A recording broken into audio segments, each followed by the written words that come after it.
Well, I put those points to John Ross, the man who's been selected by the TUV as an Assembly election candidate for the party.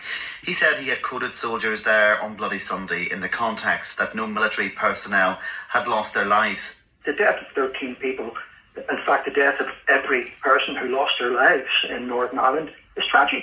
It's regrettable. And I come from Northern Ireland, and I wish not one person, I wish we'd never gone through it.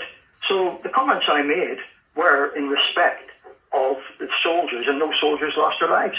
And let's be perfectly and brutally honest, had 13 soldiers lost their lives that day, then we wouldn't be having this conversation today. They would be just more forgotten victims. Can you understand why someone like Tony Doherty would find those comments incredibly insensitive? His father was shot dead on Bloody Sunday. Absolutely. I absolutely understand how he can find those comments insensitive. I absolutely understand the family's grief. Now, the loss of a loved one is tragic for any family, regardless of the circumstances. But there was many soldiers killed. That particular day in Londonderry, the parachute regiment, had there been no public disorder, had there been no major disorder, the parachute regiment, who were stood by for an arrest operation, and I wasn't there. I was not one para, I'm a 3-para soldier. So I wasn't there, so I can only comment on what I've read, what I've seen in television reports, and from speaking to soldiers who were there. Well, you'll know by watching those television reports that the Prime Minister apologised and said it was unjustified and unjustifiable what happened in the Bogside. I mean, the Savile inquiry was questioned by veterans, and that's understandable. A solicitor acting for soldiers said that Savile had cherry-picked evidence, in inverted commas. Anyway, Savile delivered his verdicts. A subsequent 8-year, robust and at times aggressive investigation was carried out by the PSNI. There was no evidence to support criminal charges against 15 soldiers, and evidence to support charges against one, which was never proven in court.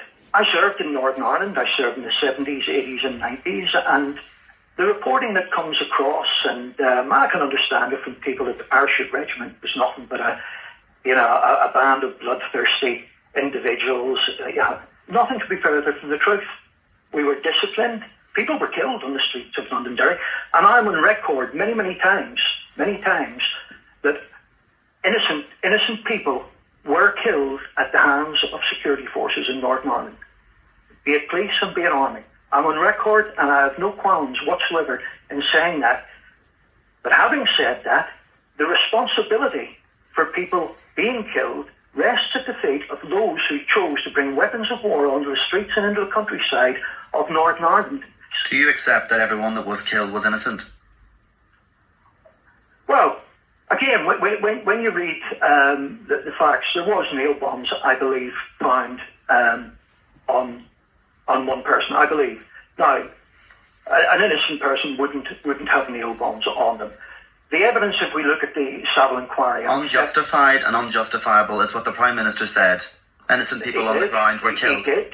He did, and we accepted that to a degree when he said that, because that was based on what Savile had said, and he made that announcement very shortly after the Savile inquiry made its announcement.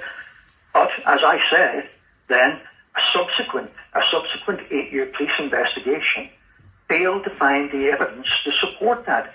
Would you be willing to sit down and talk to Bloody Sunday families? Well, I would have no major objections to talking to them at all. But bearing in mind, you sound slightly unsure.